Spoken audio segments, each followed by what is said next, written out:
Assalamualaikum, salam sejahtera. Selamat datang ke satu lagi sesi cakap apa saja bersama saya Muhammad Nasir Muhammad dan rakan sembang saya Rozlan. Khabar Rozlan? Alhamdulillah, baik. Syukur Alhamdulillah. Assalamualaikum kepada Tuan dan juga kepada semua sahabat-sahabat kita yang bersama dengan kita pada malam ini. Semoga kita boleh terus diberikan kesihatan, dijauhkan daripada wabak COVID-19 lah. InsyaAllah. Okey, perkembangan yang kurang menarik dalam kita punya pandemik COVID ni ialah kita sedang berhadapan dengan satu lagi varian Delta yang sangat mengganas. Harap sahabat-sahabat pelayar di luar sana tu ambil cakna mengenai hal-hal ni supaya kita tidak bukan saja dapat memutuskan rantai COVID tapi mengelakkan daripada dijangkiti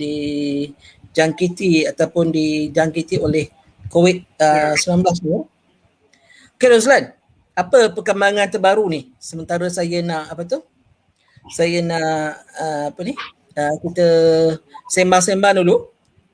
Boleh insyaAllah. Dan sekarang untuk seminggu kebelakang inilah dan ke depan insyaAllah ada satu kerja penulisan sebenarnya dengan salah satu pihak dari UKM yang sedang bernegosiasi lagi lah insyaAllah. Dan cuma kerja ni adalah melibatkan kerja menulis dan juga ada sedikit research lah. Itu yang mungkin memerlukan partner lah kot, nak kena cari partner juga nak menulis. Ini projek penulisan apa? Kalau kita boleh war-warkan pada rakan-rakan di kat luar sana? Dia berbentuk bukan coffee table tetapi dia lebih kepada sejarah sebuah organisasi lah. Dia melibatkan sesi interview, sesi buat research sikit, dan kalau perlu ada sahabat-sahabat kita yang boleh membantu saya, kita perlukan mungkin seorang ataupun dua untuk membantu dari segi membuat penyelidikan dan juga mungkin interview lah dengan satu mungkin Rozlan boleh war-warkan kalau macam mana cara nak berhubung dengan Rozlan ataupun bagaimana mereka boleh berhubung untuk mendapatkan ataupun membantu kita punya ataupun Rozlan punya projek tu. Boleh ke Facebook saya Rozlan Muhammad Noor, dan boleh mesej saya dekat inbox. Kemudian kita mungkin berbual-bual sikit lah, macam interview lah. Sebab tak semua penulis-penulis ni boleh mengikuti ataupun terlibat dengan projek-projek penulisan sebab kita nak juga ada setengah-setengah projek penulisan tu kita memerlukan penulis-penulis kreatif. Ada juga yang kita perlukan non-kreatif. Tapi ini adalah khusus untuk penulisan non-kreatif, lebih kepada journalism lah, journalism, dan kita nak menulis berkenaan dengan perkembangan sebuah koperasi. Ada kerja-kerja lapangan lah maksudnya? Ada kerja-kerja lapangan lah. Dan projek ni ada kerja lapangan. Pertama melibatkan interview dengan beberapa responden, mungkin 2 ataupun 3. Kemudian ada sedikit research melalui bahan-bahan dokumen yang diberikan kepada kita. Dan projek ini sebenarnya memakan masa yang agak lama. Mereka menyasarkan untuk menerbitkannya pada tahun 2022 hujung, lambat lagi sebenarnya. Tapi proses penulisan dan kajian tu perlu dibuatlah pada kadar segera insyaAllah. Cuma proses penerbitan adalah pihak yang lain yang akan buatlah. Kita menyediakan bahan kandungan. Menarik tu Rozlan Kalau kita dengar kalau ada rakan-rakan pelayar di luar sana yang berminat untuk bergabung atau membantu projek Saudara Rozlan kita ni, bolehlah berhubung dengan Saudara Rozlan melalui Facebooknya supaya kita sama-sama dapat menimba pengalaman. Selain daripada itu mungkin ada juga boleh sedikit menjana pengalaman selain daripada pendapatan mungkin Okey Rozlan, buku yang sedang Rozlan baca minggu ni? Untuk minggu ni tak ada satu baca buku pun. Tak sempat nak baca buku. Banyak kerja-kerja proposal dan juga quotation. Kerja-kerja clerical pun banyak sebab yalah since kita dah PKP terlalu lama saya pun tidak ada pembantu. Jadi ada sesetengah harinya banyak melakukan kerja-kerja pengkeranian untuk menguruskan pekerjaan-pekerjaan kita lah ya. Dan sekarang memang boleh dikatakan one man show betul lah selain siangnya mungkin kita dengan klien kemudian melakukan kerja-kerja pengkeranian. Okey. Okey Rozlan, kalau kita boleh kalau Rozlan ingat saya pun agak sibuk juga pada minggu ni. Kita baru saja selesai dengan bengkel penyelenggara 2.0. Jadi saya juga seperti Rozlan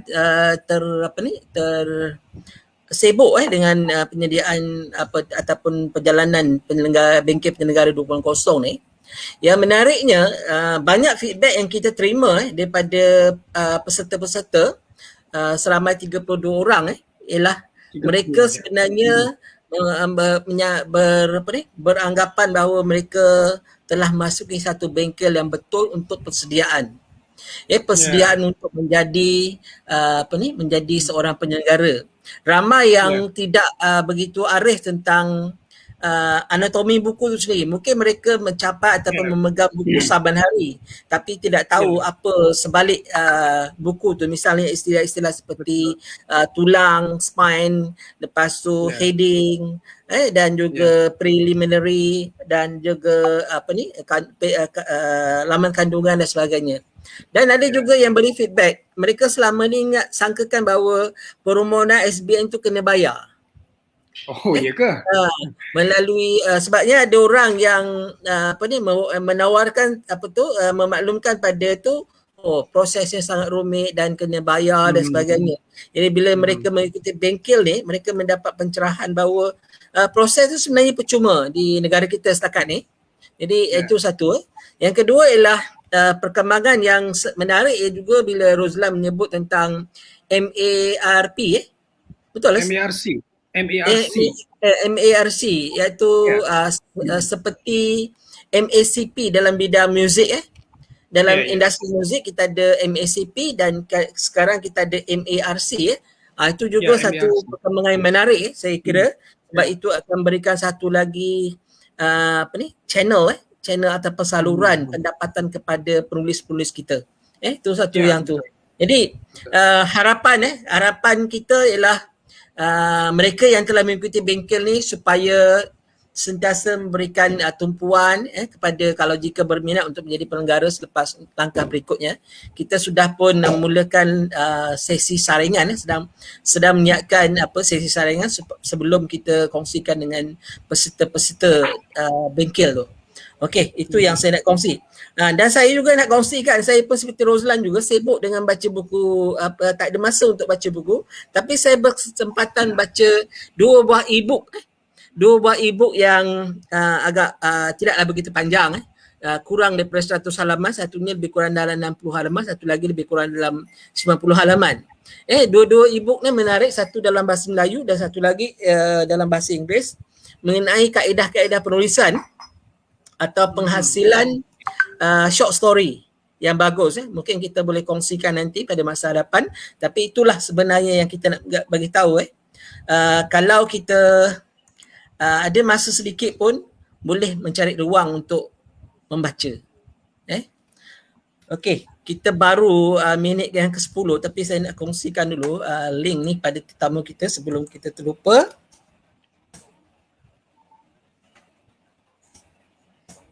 Sambil-sambil tuan-tuan dan puan-puan yang bersama dengan kita mungkin boleh kongsikan video live streaming kita supaya lebih ramai lagi dapat kita kongsikan manfaat bersama. Walaupun sesi kita sebenarnya sesi-sesi santai, cakap apa sahaja, tetapi insya-Allah kita apa sahaja kita dalam konteks menjurus kepada aktiviti-aktiviti yang berkaitan dengan keilmuan, perbukuan, budaya, sastra dan sebagainya, insya-Allah.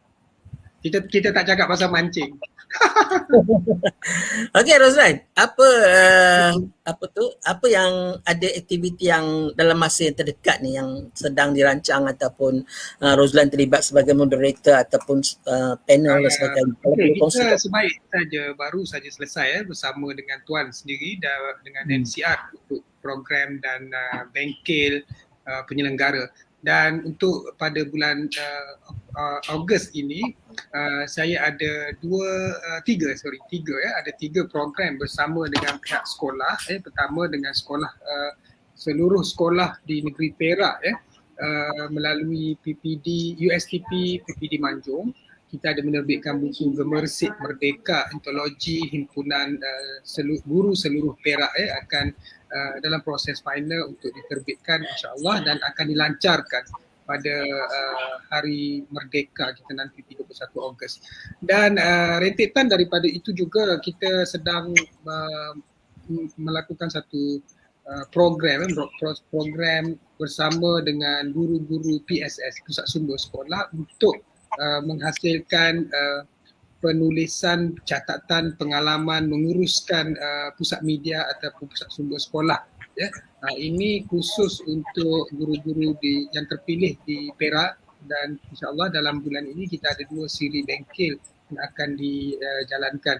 Dan juga kita bersama dengan beberapa pelajar di SMK Putrajaya Presin 11, kalau tak silap saya, kita telah pun selesai bersama dengan guru pembimbingnya untuk berbengkel menghasilkan karya-karya daripada murid, dan insyaAllah dalam 3 bulan di depan kita sedang memproses untuk menerbitkan karya murid-murid tersebut. Dan ini sebenarnya menjawab juga satu persoalan yang telah ditimbulkan oleh sahabat kita Wan Salahuddin.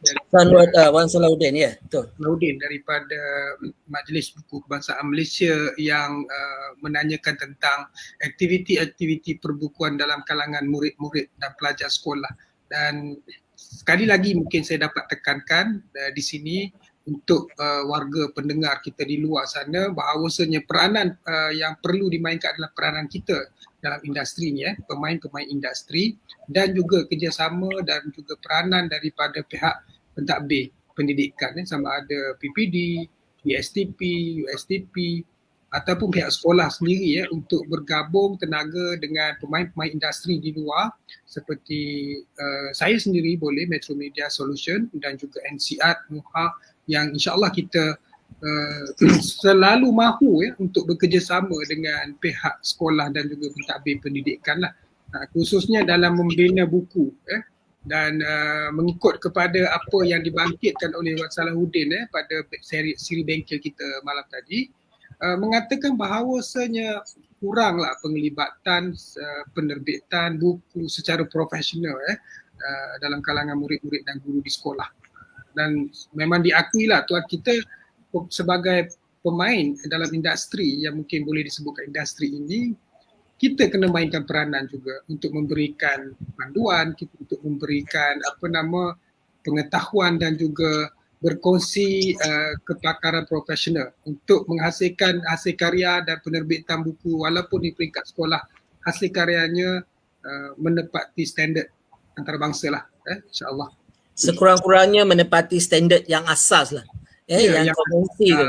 Sebab ini mungkin daripada pengalaman beliau sendiri, Wan Salahuddin, dan kita juga pernah temukan buku-buku yang diterbitkan pada peringkat sekolah kan, dan juga sahabat-sahabat kita yang tidak melalui proses profesional. Ada buku yang agak mungkinlah boleh disebutkan mungkin mengecewakan lah kan, tidak mencapai standard buku. Jadi bukanlah kita kata kita nak condemn, sebenarnya kita perlu ada ruang menambah baik, mencari ruang-ruang menambah baik supaya bersedia untuk mendengar pandangan dan memperbaiki lah, itu yang sebenarnya. Okey, Roslan, kita sebenarnya tema kita pada minggu lepas, minggu ni dan minggu depan ialah berkarya pasca persaraan. Kalau kita ada minggu lepas kita ada Tuan Muhammad bin Ali, pemilik dan pengasas Mobile Book Cafe, yang bercakap panjang lebar tentang proses dia berkarya sebelum dan selepas dia bersara, kemudian dia terlibat dalam bidang perbukuan. Mobile Book Cafe antara yang dikagumi kerana dia mengasaskan konsep mobile book truck. Okey Rozlan, tanpa buang masa kita nak jemput kita punya tetamu pada malam ni, Tuan Karim. Baik. Dia sudah berada bersama kita nak naikkan dia ke layar. Baik, insyaAllah. Dan bukan Assalamualaikum Tuan Karim. Assalamualaikum. Waalaikumsalam warahmatullahi taala wabarakatuh. Okey, saya Muhammad Nasir dan rakan sembang saya. Silakan Saudara Roslan. Assalamualaikum. Waalaikumsalam warahmatullahi wabarakatuh. Saudara Roslan, Saudara Nasir. Okay. Ya, apa khabar tuan? Apa khabar? Alhamdulillah. Alhamdulillah, terima kasih. Baik. Pertama sekali saya nak ucapkan setinggi-tinggi terima kasih dan penghargaan dapat kita bersama dengan satu tokoh yang boleh dikatakan akan memberikan banyak motivasi dan inspirasi kepada pendengar-pendengar dan penonton kita. Selama kita ada siri, kita ada pengisian 3 slot dalam siri ini, iaitu pengkaryaan selepas pasca persaraan. Kita ada minggu lepas bersama dengan Cik Muhammad Ali dan pada minggu ini bersama dengan Tuan Haji. InsyaAllah pada minggu depan satu lagi bersama dengan satu lagi tokoh yang akan kita perkenalkan. Dan terima kasih banyak Tuan kerana bersama dengan kita dan akan berkongsi pengalaman, akan berkongsi pandangan berkenaan dengan pengkaryaan dan berkarya khususnya selepas bersara. Okey, Tuan Haji. Ya, okey, sebenarnya kan kita bila Roslan bila kita memilih tema ni sebenarnya kita sebenarnya memulangkan balik pada masyarakat dan persekitaran kita di mana pada usia persaraan wajib 60 tahun dan juga usia persaraan wajib bagi misalnya hakim pada usia 65 tahun, mereka dianggap masih lagi berwibawa dan bertenaga serta mempunyai banyak energi lagi untuk berkarya ataupun buat apa saja mereka suka. Tapi cabang yang kita pilih ialah mereka sebagai penulis. Inilah tokoh kedua yang kita tampilkan pada malam ni, Tuan Haji Karim atau Tuan Haji Abdul Halim Abdul Karim ataupun nama penanya lah Karim. Okey, kita nak persilakan Tuan Karim untuk memperkenalkan diri sikit, sejak mula bekerja sampai bersaranya bila, dan jabatan-jabatan yang pernah terlibat dan sebagainya. Silakan Tuan. Baik, Assalamualaikum warahmatullahi wabarakatuh. Terima kasih sekali lagi kepada Saudara Nasir dan Saudara Roslan kerana memberi peluang kepada saya untuk kongsi sedikit tentang beberapa perkara, khususnya seperti telah diwar-warkan bahawa kita akan berbincang lebih khusus kepada berkarya selepas ataupun pasca persaraan. Baik, saya mula bekerja selepas graduate daripada Universiti Melaya pada 1971. Tempat pertama saya ditempatkan ialah di Kementerian Pelajaran. Masa itu Kementerian Pelajaran dan hampir semua jabatan-jabatan persekutuan adalah diletak di rumah persekutuan Federal House. Dekat dengan dataran Merdeka tu Ya, sebelah dataran Merdeka. Bangunan itu masih ada lagi. Itu. Di atas kalau bangunan itu Radio Melaya masa itu. Radio Melaya masa itu, Radio Malaysia masa itu. Jadi selepas saya agak dalam 4 tahun di situ, selepas itu tempat kedua saya ditukarkan ke perbendaharaan. Perbendaharaan pada masa itu letak di bangunan Sultan Sulaiman itu, bangunan jam besar itu. Kemudian kemudian berpindah ke Jalan Duta.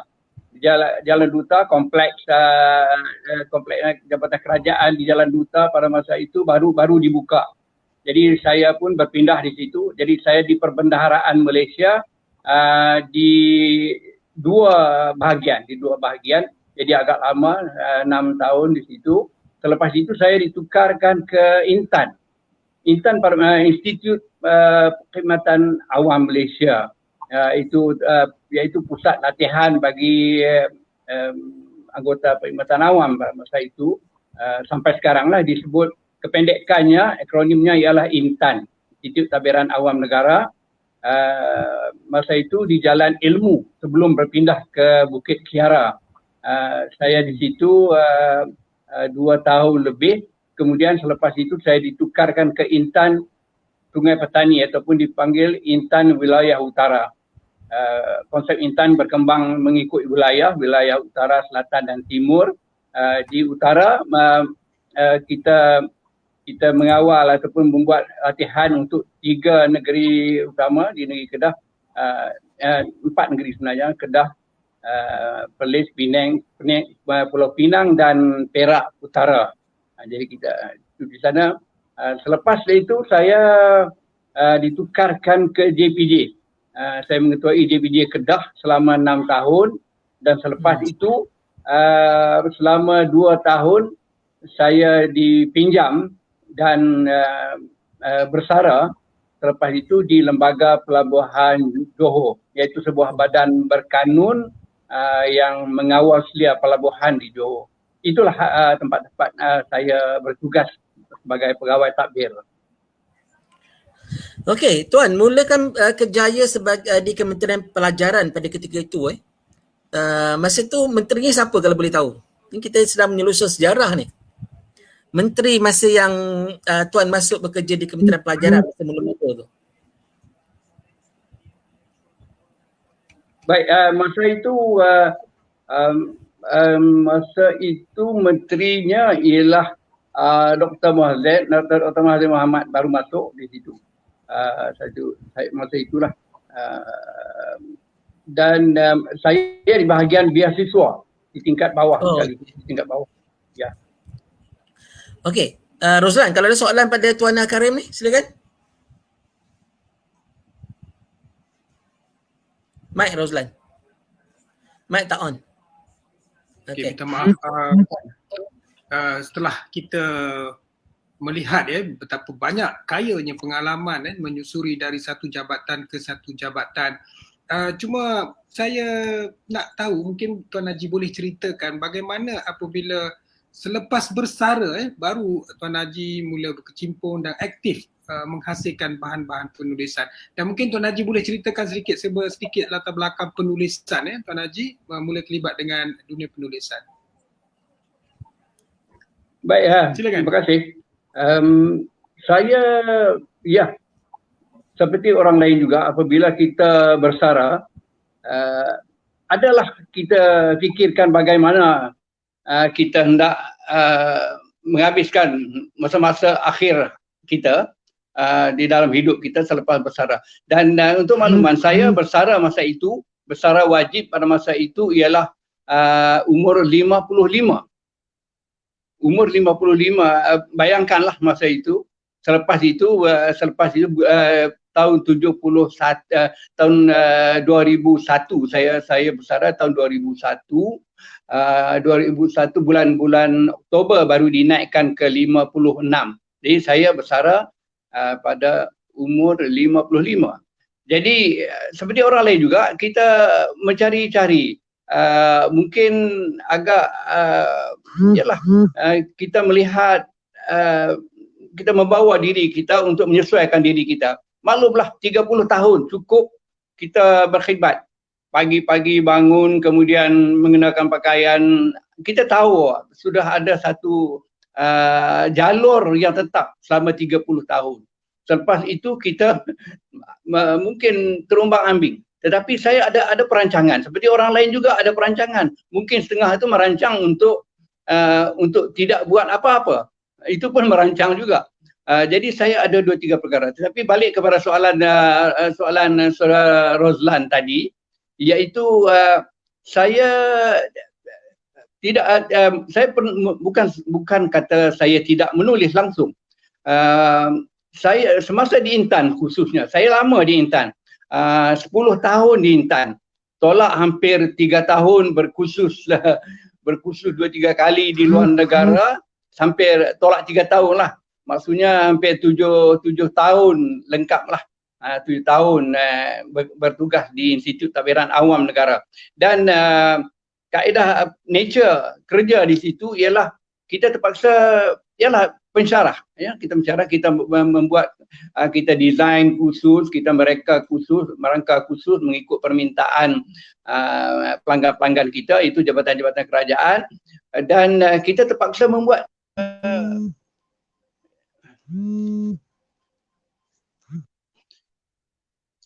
minta maaf. Kemudian kita terpaksa menjalankan kajian-kajian. Jadi saya sudah masa itu saya saya terpaksa menjalankan kajian-kajian dan saya ada membuat sedikit penulisan. Saya kita terpaksa membuat nota-nota dan sebagainya. Dan di situ saya mula banyak membaca. Terpaksa baca, kaji teori-teori organisasi pengurusan dan sebagainya. Dan jadi saya mula minat untuk menulis. Dan saya ada menulis adalah keluar 1, 2, 3 artikel di Dewan Masyarakat, di Mastika tentang pengurusan. Tetapi penulisan kreatif ialah selepas bersara saya ada aktiviti-aktiviti saya iaitu khususnya saya masih berkooperasi. Saya ada koperasi masa itu, saya masih aktif dalam koperasi Jabatan Pengangkutan Jalan. Dan selain itu, pada tahun 2002, saya terjumpa di akhbar, diiklankan dalam Akhbar Star sebuah portal sastra, iaitu e-sastra yang dibangunkan oleh Profesor Dr. Idwan. Jadi saya masuk di situ. Di situlah saya mula menulis. Mula-mula saya menulis sebuah apa saja. Dan untuk maklumannya, saya masa kita muda-muda memang kita menulis puisi memang adat lah rasanya masa muda. Masa tingkatan 3 sampai tingkatan 5, 6 saya menulis puisi tetapi menyimpan. Hanya ada satu yang saya hantar di akhbar dan disiarkan dalam berita harian pada tahun 1966. Masa itu saya kata 5. Itu ada. Lepas itu saya tidak berkarya. Lepas itu kerja sebagainya. Baik, balik kepada tadi itu saya berkenalan dengan portal e-sastra. Daripada situlah saya mula belajar menulis. Mula dengan puisi, dengan poem bahasa Inggeris, kemudian saya masuk puisi dan lepas itu saya masuk cerpen dan novel dan sebagainya. Itu permulaan saya, Rozlan. Terima kasih. Terima kasih Tuan. Saya tertarik bila berkenaan dengan satu berita laporan berkenaan dengan satu portal e-sastra yang disiarkan. Kalau boleh saya tahu di akhbar mana? Akhbar utusan ya? Dia punya tulisan dia. Ya, di akhbar utusan kan? Tuan Haji? Tuan Haji tak on mic. Tak, dia on. Oh ya kan? Tuan Haji dengar kami dulu, Tuan Haji? Tuan Haji? Dengar kami? Tak dengar Tuan Haji? Mungkin ada masalah audio kot. Okey. Okey, soalan tadi. Soalan dari saudara Rozlan tak tadi. dengar.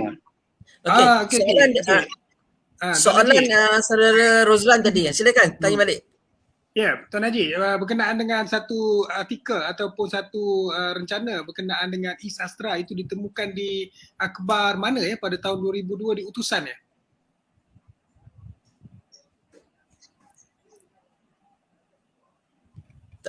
Tak dengar. Saya rasa mungkin ada masalah audio. Ya. Tuan Haji dengar kami, Tuan Haji? Saya tak dengar perbualan Rozlan dan Nasir. Saya tak dengar. Okey, soalan Rozlan tadi, di mana Tuan Haji mendapat maklumat mengenai e-sastra tadi? E-sastra? Mengenai e-sastra tu dapat maklumat dekat surat khabar mana? Ingat tak? Tuan Haji tak dengar soalan kita ni, apa ni? Saya rasa mungkin Tuan Haji tak dengar. Tapi tak apa, saya sebutkan bahawa pada sekitar tahun 2002 adalah tahun awal saya join kumpulan utusan. Dan saya perasan apabila kita ada satu ruangan sastra pada hari Ahad dan pada hari Sabtu kita ada satu ruangan khas yang berkolaboratif dengan pihak e-sastra, Prof. Insinyur Abu Bakar ataupun Irwan yang ada juga kalau tak silap pada satu peringkat e-sastra juga menaja hadiah untuk karya-karya yang disiarkan pada akhbar hari Sabtu yang biasanya kita pada Mingguan Malaysia hari Ahad. Dan Ini satu perkembangan yang menarik apabila kita dapat tahu bahawasanya apabila Tuan Haji Pencen dan Tuan Haji temukan satu portal yang mendorong beliau untuk terus minat menulis dalam genre penulisan kreatif. Dan saya fikir Tuan, ada baiknya kalau kita boleh dapatkan pengasas e-sastra bersama dengan kita pada malam itu. Tetapi saya tak pasti boleh cuba atau tidak. Mungkin Tuan boleh cuba dapatkan Prof. Irwan. Mic suara Tuan. Soalan kepada Tuan Karim kita ni, bagaimana Tuan Haji Karim, dengar Tuan Haji soalannya? Bagaimana Tuan Haji Karim bagikan masa antara menulis, aktiviti sosial, AJK masjid dan lain-lain atau hanya menulis ikut suka? Tuan Haji ada soalan kat skrin tu Tuan Haji? Tuan Haji? Ada soalan dekat skrin tu.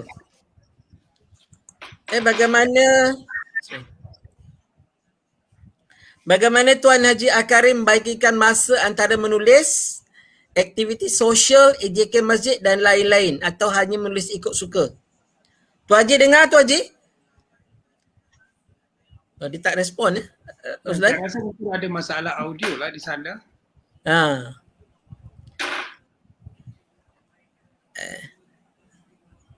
Kita suruh dia masuk semula. Ya, betul. Saya minta maaf, saya tak dengar sebab Nasir sudah mute kan mic saya. Tak, saya tak mute kan.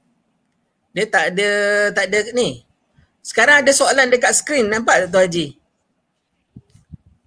Okey, dia keluarkan dulu lepas tu masuk balik. Alright, okey, tapi tak apa, lepas ni insyaAllah kita minta Tuan Haji untuk menjawab soalan daripada penonton kita, saudara. Okey, kita sedang cuba mendapatkan Dr. IR Wan Abu Bakar ataupun Irwan Abu Bakar, pengasas e-sastra di Malaysia.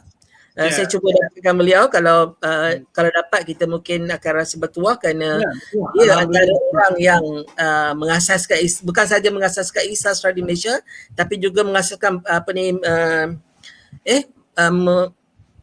ramai karyawan yang lahir daripada e-sastra. Misalnya pada minggu lepas juga Tuan Cik Mat kita Muhammad bin Ali pun adalah daripada e-sastra.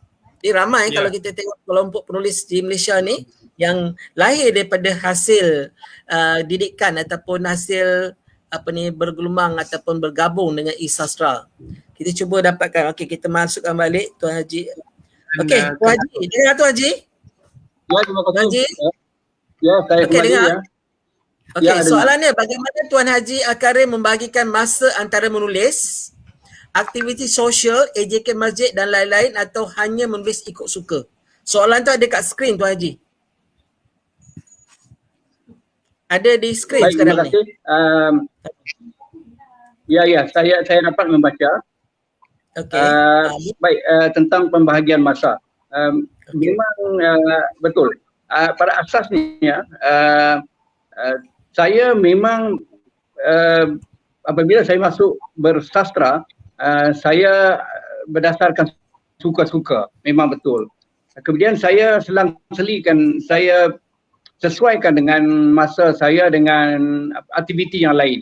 Aktiviti saya di antaranya memang agak padat juga, iaitu koperasi. Saya pengurusi koperasi JPJ dan ada 2 buah koperasi yang lain. Kemudian saya juga Setiausaha Persatuan OKU Akal Negeri Kedah. Kemudian saya aktif juga dengan gerakan dakwah tabligh, saya ke sana ke sini. Jadi alhamdulillah saya entahlah, saya rasa saya tidak ada masalah. Sebabnya semuanya adalah separuh masa, bukan sepenuh masa. Maksudnya kita tak sukar. Apatah lagi berkarya ni memang kita ada masa tertentu. Bagi saya lah, saya tidak kata saya pukul berapa saya di depan komputer untuk tidak ada apa-apa. Jadi saya rasa tidak ada masalah. Macam mengaji malam-malam di masjid, hampir selang satu malam ada pengajian kitab dan sebagainya, tidak ada masalah. Jadi bagi orang bersara yang rasa nak memilih sesuatu dan nak tumpukan, saya rasa tidak perlu. Maksudnya kita boleh tumpukan kepada apa yang kita minat, kemudian yang lain-lain tu rentetan kepada itu kita boleh isi sebab masa senggang cukup banyak kepada kita. Itu mungkin menjawab soalan tadi. Terima kasih. Okey, terima kasih pada saudara Nik Muhammad Izran yang bertanyakan soalan. Tadi permintaan Ruslan tadi untuk membawa pengasas sastra Dr. IR Wan Abu Bakar. Kita cuba. Okey, dia sudah berada. Kita naikkan sekarang. Assalamualaikum Doktor. Waalaikumsalam. Terima kasih mengundang saya. Terima kasih kerana sudi dalam masa yang singkat ni untuk bersama kita pada malam ni. Saya percaya Tuan Akarim juga agak terkejut kerana kita tidak menjangkakan Doktor sudi bersama kita pada malam ni. Doktor, kita nak tanyalah menyelusuri kegiatan e-sastra dulu sebelum kita khususkan pada Tuan Akarim. Boleh cerita sikit pasal e-sastra di Malaysia ni? Silakan Doktor. Ya, terima kasih saudara Nasir dan saudara Rozlan. Rozlan. Ya, sama-sama. Saya. Sebenarnya 2002 ialah tahun apabila internet mula berkembang di Malaysia. Dan secara kebetulan saya baru belajar menulis, baru 4-5 tahun menulis begitu. Dan saya nampak internet ini sebagai satu jalan yang sangat bagus untuk membuka ruang penulisan. Dan saya terus buka satu portal yang dinamakan esastra.com. Masa itu kita tidak ada persatuan.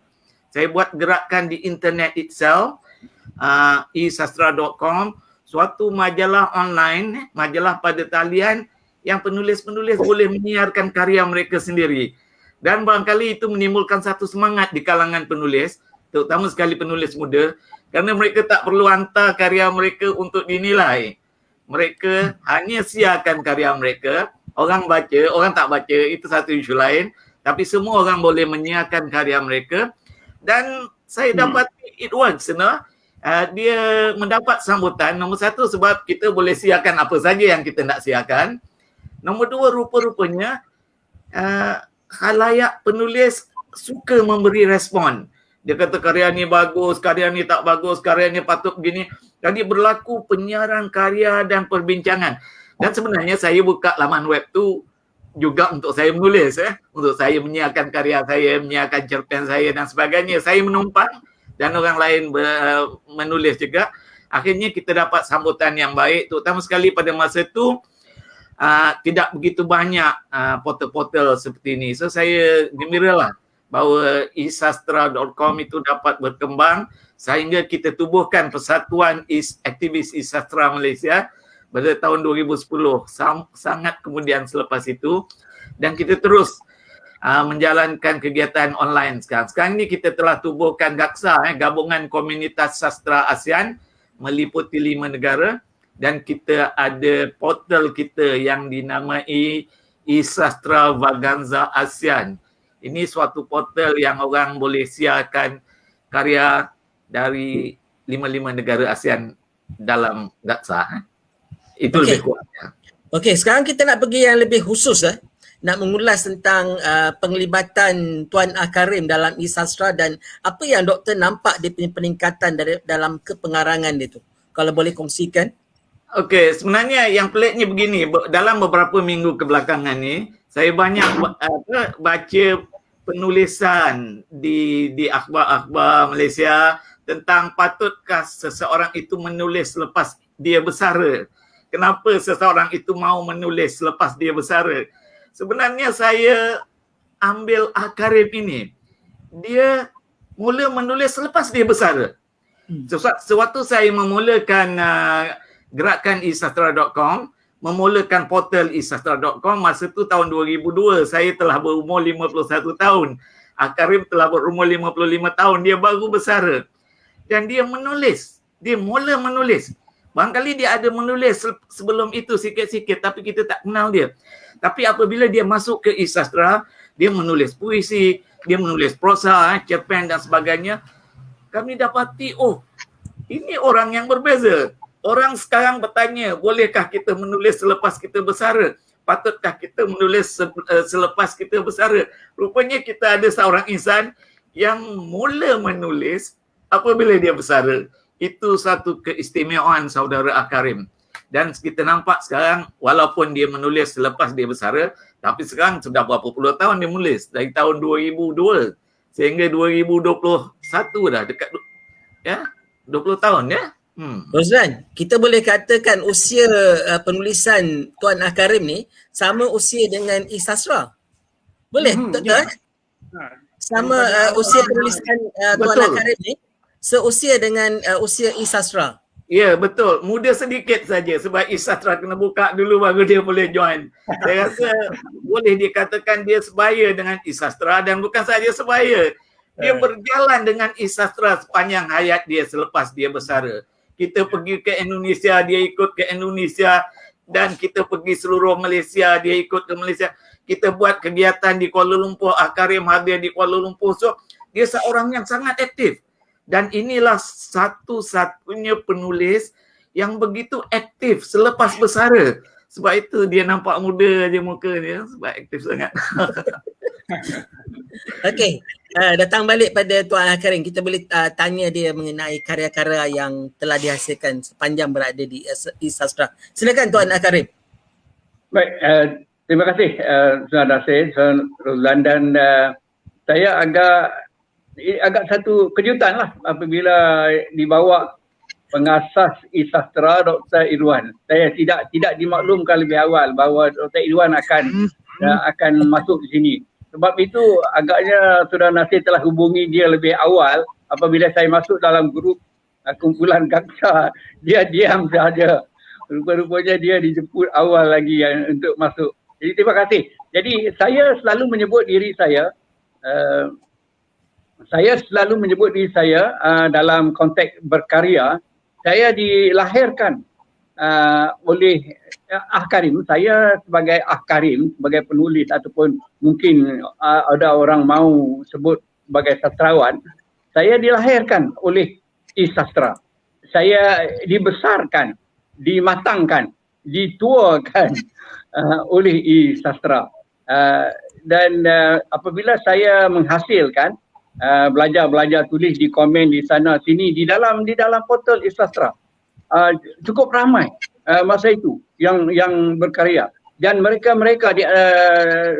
kami berkenalan di situ. Rupa-rupanya sekarang ni mereka orang-orang hebat belaka di dalam dunia sastra, yang berbaik-baik, yang menyantuni I Sastra pada masa itu. Dan setelah berkarya sedikit sebanyak, saya menghantarkan ke tabloid dan akhbar, maka tersiar, maka agaknya daripada I Sastra itu sudah masuk dalam arus perdana lah agaknya sastra. Maka saya diminta, sebenarnya saya telah memenangi beberapa sayembara yang dibuat oleh I Sastra, dan juga saya menghantar karya dan menang satu dua sayembara dalam majalah dan sebagainya. Dan pada satu malam di satu acara HESCOM, iaitu Malam Anugerah, saya ditanya oleh seorang yang bernama Dinsman. Dia bertanya, mana buku? Dia bertanya kepada saya, mana buku? Jadi saya pun terfikir masa itu. Maka saya telah mengumpulkan cerpen-cerpen saya, dan saya mengumpulkan puisi-puisi yang saya tulis sepanjang zaman daripada saya muda sampai sekarang, sampai 2016 masa itu. Maka saya kumpulkan. Maka terhasillah pertamanya buku saya, Mausumi, terhasil, yang diterbitkan oleh I Sastra. Mausumi diterbitkan oleh I Sastra. Kemudian yang keduanya, buku puisi saya, Suara Antagonis, juga diterbitkan oleh I Sastra. Tadi Ni Izlan, dia yang design dan sebagainya buku ini. Dia tahulah dia sedang menonton ini. Kemudian buku yang ketiga juga diterbitkan oleh I Sastra, ialah novel Terkhatim oleh I Sastra. Lukisan-lukisannya dilukis oleh anak Profesor Dr. Irwan. Masa itu baru tingkatan 3 anak dia melukis semua dalam ini. Kemudian yang keempat yang dihasilkan oleh GAKSA baru-baru ini, iaitu yang disebutkan oleh Profesor Irwan tadi, dia itu satu gerakan gagasan sastra ASEAN di bawah E-Sastra. Jadi buku ini juga diterbitkan oleh E-Sastra GAKSA yang dicetak di Banten, Cilegon, Indonesia. Jadi itu yang empat. Yang dua lain yang diterbitkan oleh Nuha. Kita sedang host rancangan ini ialah Saudara Nasir dan Roslan. Nuha yang menerbitkan buku ini. Roslan banyak terlibat dalam pengeditan, dan yang keenamnya buku saya setakat ini ialah Tanika, kumpulan cerpen yang diterbitkan oleh UUM Press, press Percetakan Universiti Utara Malaysia. Yang lain itu banyaklah di dalam antologi dan eceran yang lain itu banyaklah, dalam lebih 30 buah kalau antologinya. Terima kasih. Okey, terima kasih Tuan Haji. Kita nak beri pada Dr. Irwan, kita nak ucapkan terima kasih. Jadi untuk dapatkan buku-buku Tuan Akarim ni, kita boleh pergi ke laman sesawang yang tertera di skrin sekarang ni, iaitu esastrakedaibuku.com. Cari nama Akarim dan dapatkan buku-buku beliau di sana pada harga yang menarik daripada E-Sastra. Okey, kita ucapkan terima kasih pada Dr. Irwan Roslan kerana sudi bersama kita pada malam ni. InsyaAllah kita akan jemput lagi untuk bercakap khusus mengenai E-Sastra, Doktor. InsyaAllah. Kita akan jemput Doktor lagi, E-Sastra dan GAKSA. Okey, okey. InsyaAllah boleh. Terima kasih, sampai jumpa lagi. Assalamualaikum warahmatullahi wabarakatuh. Dr. Irwan, Okey, Tuan Karim tadi sebut pasal buku Pensionofobia. Kalau Roslan ada buku tu, buku tu ditulis kata pengantarnya oleh Tuan Dinsman. Pak Dinsman ni adalah pengasas ataupun pengasas dan juga Presiden Paksi. Seniman Paksi Rakyat. Agaklah kalau kita memang dijangkakan sebab kita dah hubungi Pak Dinsman dan kita berharap dia boleh bercakap mengenai komitmen Tuan Akarim sebagai penulis dan juga khususnya mengenai buku Pensionofobia. Saya nak persilakan Pak Dinsman ke skrin sekarang ni. Assalamualaikum Pak Dinsman. Mute tu, sekejap. Unmute dulu. Okey. Assalamualaikum. Waalaikumsalam warahmatullahi. Okey, saya dan Roslan bersama dengan Pak Akarim ni sekarang ni di siaran sekarang ni, cakap saja bersama kami, saya dan Roslan. Okey, Pak Dinsman, nak tanya teruslah pasal buku Pensionofobia ni. Sebut pun dah berbelit lidah sebenarnya. Okey, kalau boleh sebab kata pengantarnya oleh Pak Dinsman. Ini diterbitkan bersama oleh Paksi dan juga Nuha, dan saudara Roslan terlibat dalam penghasilan buku ni juga. Pada peringkat awal Nuha tu kita memang memerlukan banyak bantuan-bantuan luar, dan Pak Dinsman menulis satu kata pengantar yang cukup baik sekali, dan kata pengantar tu ialah sepanjang hampir 20 halaman bagaimana kepengarangan Tuan Akarim khususnya dalam kumpulan cerpen politik ni. Kumpulan cerpen politik Pensionofobia. Silakan Pak Dinsman. Tentang Akarim tadi dah banyak dibicarakan. Sebab saya pun Akarim sebut tadi dalam satu acara E-Sastra, dan saya dijemput untuk mengadili satu peraduan cerpen E-Sastra. Masa tu saya belum kenal pun saudara Akarim ni, dan saya telah memilih cerpen Akarim sebagai yang terbaik dalam peraduan itu. Masa tu belum kenal dia. Kemudian itu baru berjumpa dengan dia pada satu acara E-Sastra dan berkenalan dengan dia. Tapi tak berapa rapat lah, cuma tahu begitu saja. Dan bila saya baca kumpulan cerpen pertama dia, Musomi tu, saya memang terus jatuh hati dengan cerpen-cerpen Akarim yang saya anggap kumpulan cerpen itu sebagai salah satu kumpulan cerpen terbaik yang saya baca di karya sastrawan di Malaysia. Penceritaannya saya tak jangka yang Karim ni baru menulis sara. Saya kualitinya begitu baik, seolah dia macam penulis-penulis yang lain. Tapi rupanya dia baru menulis selepas bersara. Jadi satu pencapaian yang agak hebat lah. Tak tahu macam mana dia tiba-tiba boleh jadi penulis sebaik itu. Kalau sebelum bersara dia tak menulis, mungkin dia menulis juga sebelum bersara tapi cuma tak tersiar di mana-mana. Dan pensionofobia ini disebut juga sebagai kumpulan cerpen politik. Memang khusus cerpen-cerpen politik. Terdapat 5 buah cerpen di dalam ini yang disiar semula daripada Musomi. Dan secara saya melihat Musomi itu lebih baik kualiti cerpennya dibandingkan dengan pensionofobia, sebab mungkin sebab pensionofobia ini cerpen politik. Jadi politik Malaysia ni memang agak kasar, agak jadi mempengaruhi pemikiran Karim untuk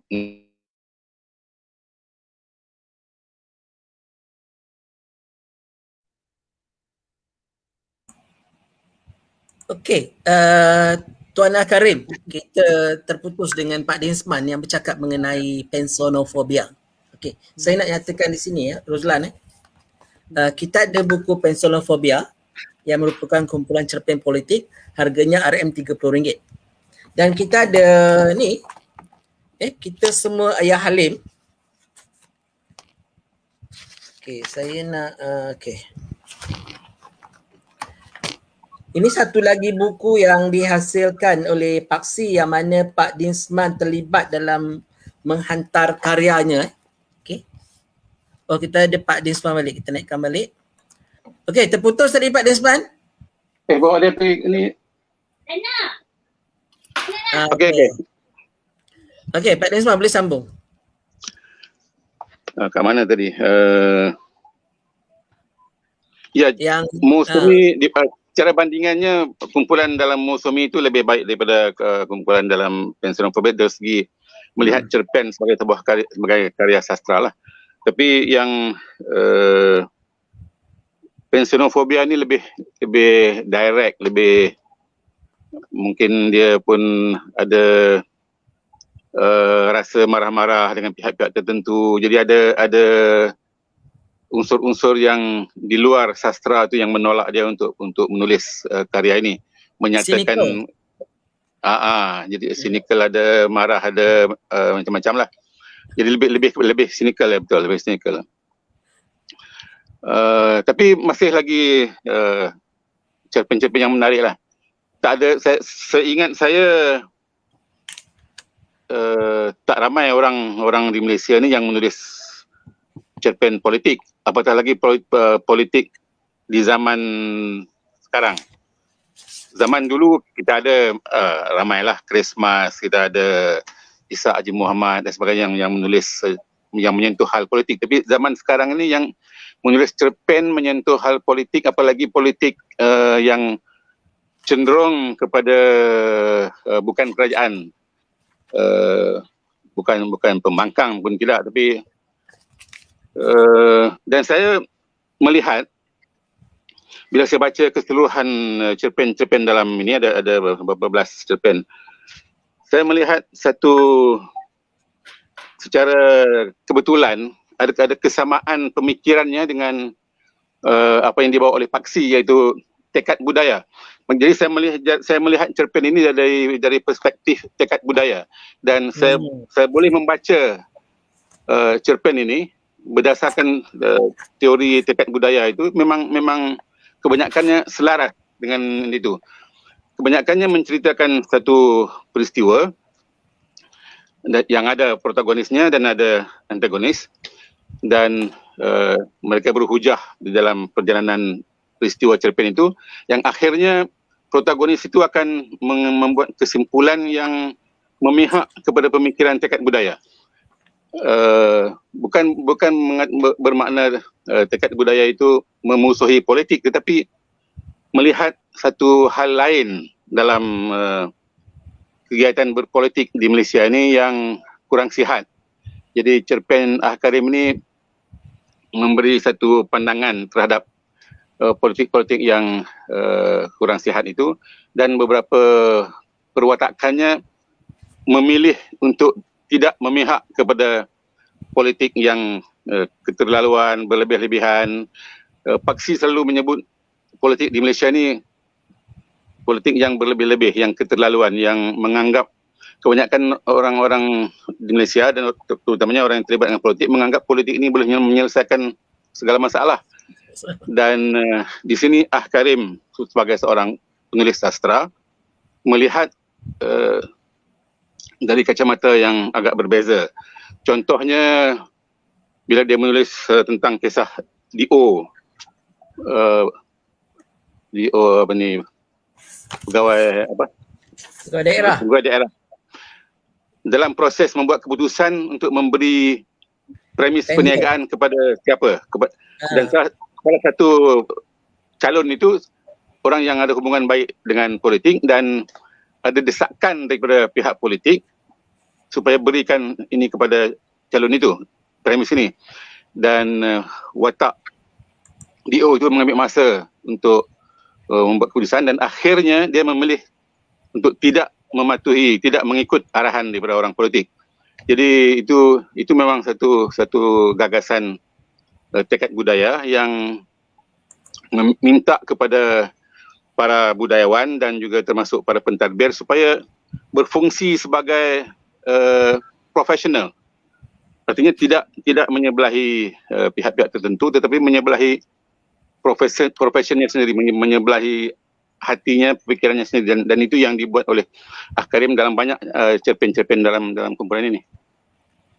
Okey, terima kasih Pak Desmond. Kita tu dulu. Saya nak menyatakan bahawa dalam buku Pensionofobia ni yang terbitkan bersama oleh seniman Pak Sidayat dan Nuha pada ketika itu, 1/5 adalah tulisan Pak Desmond yang membaca cerpen-cerpen Pensionofobia dengan teori tekad budaya. Tadi disebutkan hampir 27 halaman Pak Desmond menulis. Maknanya Pak Desmond menelaah semua cerpen dalam ni, Roslan.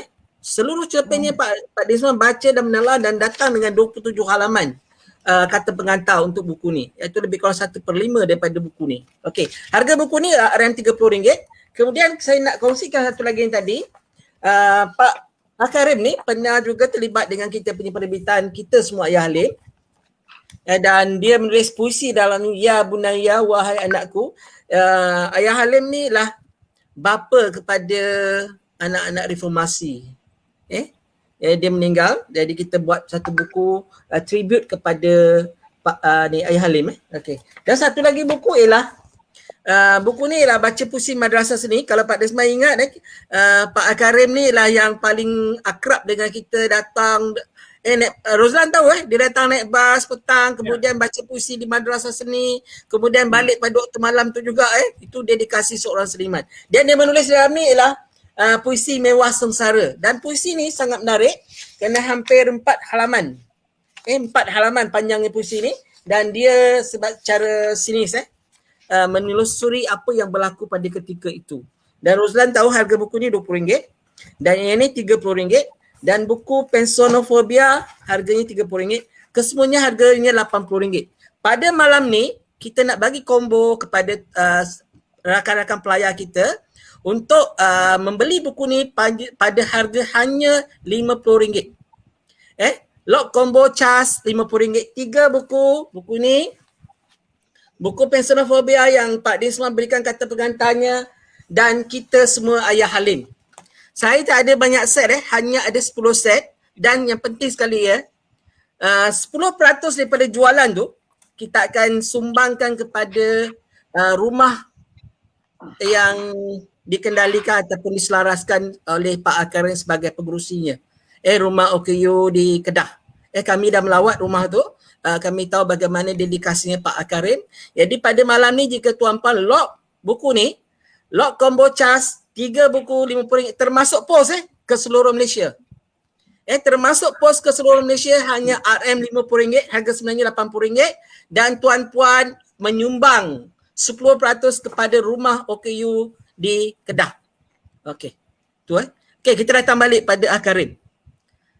Bagaimana idea untuk menghasilkan pensionofobia ni, kumpulan cerpen politik? Tidak banyak buku semacam itu Pak Desmond yang bercerita ataupun cerpen politik ni. Okey, kita boleh tanya pada Karim. Idea yang tercetus bagaimana untuk menghasilkan pensionofobia. Silakan Pak Karim. Baik, terima kasih. Terima kasih juga kepada Datuk Desmond kerana studi. Studi membuat ulasan berdasarkan teori tekad budaya dalam buku pensionofobia ini. Baik, saya rasa sebagai seorang biasa, seorang awam pun mempunyai pandangan tertentu tentang politik. Dan apabila saya menulis cerpen, saya nak menekankan di sini bahawa hampir semua hasil karya saya adalah berdasarkan kisah benar. Asasnya kisah yang benar-benar berlaku. Daripada asas yang benar berlaku itu saya kupaskan dan saya kembangkan sebagai hasil sastra. Jadi misalnya yang Pak Desmond tadi, Saudara Desmond kupaskan tadi tentang seorang DO, itu adalah yang benar-benar berlaku kepada isteri saya. Yang juga mendapatkan sebuah premis. Itu cerita benar berlaku. Itu. Jadi maksudnya apabila saya dengan pengalaman saya bertugas memang adalah kena-mengena dengan politik dan sebagainya. Apatah lagi selepas saya bergerak dengan paksi. Setiap penulis saya rasa mempunyai ada perasaan apa yang disebut partisan, iaitu kita memihak. Mungkin ramai sastrawan menyembunyikan. Ialah memanglah hasil sastra ni selalunya tidak secara direct, ada disembunyikan. Tetapi yang banyak bagi saya terlampau menyembunyikan sehingga tidak nampak langsung. Jadi saya juga pun begitu juga. Saya mempunyai pandangan, perasaan tentang suasana politik, tentang individu politik, dan maka saya tulis. Saya tulis dalam tabloid masa itu yang memanglah tabloid Parti Pembangkang pada masa itu, Harakah Siasah, Suara Keadilan. Maka cerpen-cerpen itu yang menyentuh soal politik. Jadi perasaan saya sebagai seorang pemerhati, saya memihak. Ya, saya memihak. Maksudnya keadaan yang sebenar berlaku di negara dan juga yang berlaku dengan yang saya tahu secara dekat, saya menulis begitu. Jadi begitulah tentang sentuhan politik, dan semua yang bertema politik saya kumpulkan dalam pensionofobia. Ini pensionofobia ni kalau orang yang belum baca, maksudnya iaitu orang yang gayat apabila dia pension dalam politik. Ini seorang dia tokoh politik kita yang amat besar, apabila bersara jadi dia ada gayat, fobia. Dia fobia dan dia nak kembalikan, dan ada seorang doktor mendiagnosakan dia sebagai mempunyai penyakit pensionofobia. Jadi itulah serba sedikit. Terima kasih. Okey. Rozlan, kalau ada soalan pada Pak Karim ataupun Pak Desmond, silakan.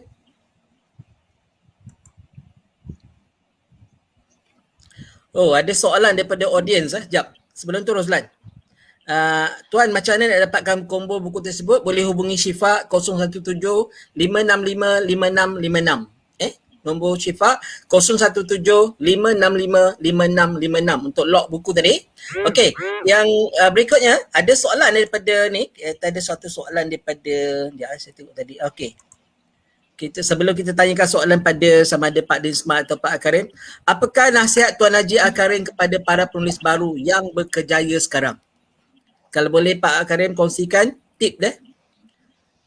Mungkin mereka tak sabar tunggu sampai pencen, tapi mereka nak menulis ataupun berkarya masa bekerja sekarang ni. Kalau boleh kongsikan sikit tip ya. Baik, terima kasih. InsyaAllah saya cuba menjawab. Memanglah dalam sastra selalu orang berkata, apabila kalau anda berkursus untuk mendapat tips, selalu orang berkata, tulislah apa yang anda tahu, apa yang anda apa yang berkaitan dengan anda yang di. Jadi bagi pihak saya mempunyai pengalaman 30 tahun. Maka itulah yang saya curahkan. Jadi bagi anda yang sedang berkerjaya, saya rasa cukup banyak. Sumber untuk anda menulis cukup banyak. Misalnya jika anda bekerja dengan kerajaan, Masya Allah cukup banyak. Satu insiden, satu perkara yang kecil. Perkara yang kecil yang berlaku, mungkin kecil jikalau dicerakinkan dengan secara ringkas, tetapi jikalau anda kembangkan sebagai hasil karya sastra, satu insiden anda berdialog ataupun berlaku apa-apa di dalam sekitar ruang kerja anda fikirkan mendalam dan ambil apa yang anda boleh kembangkan sebagai yang boleh dimanfaatkan melalui hasil karya. Jadi itulah bagi saya, ambil apa yang anda tahu di ruang kerja anda, insiden-insiden yang anda lalui. Itu. Terima kasih.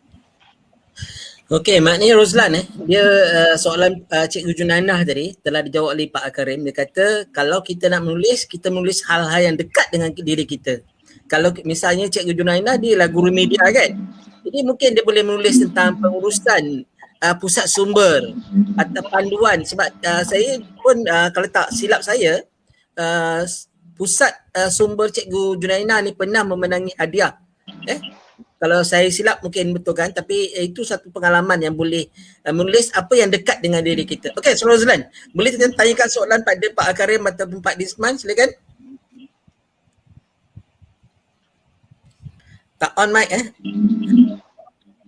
okey. Mic tak on. Okey dah. Ini soalan untuk Tuan Haji Karim berkenaan dengan, saya nak tanya berkenaan masa hadapan nanti. Adakah akan ada bahan penulisan rancangan penulisan yang baru pada masa depan, sama ada kreatif atau non kreatif?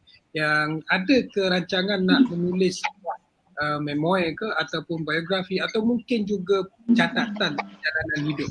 Sebab saya fikir selama 30 tahun dalam perkhidmatan awam dan juga sama ada di alam kerjaya dan pasca bekerja, banyak pengalaman-pengalaman yang sebaiknya dikumpul di dalam sebuah buku, dalam catatan non kreatif lah maksudnya.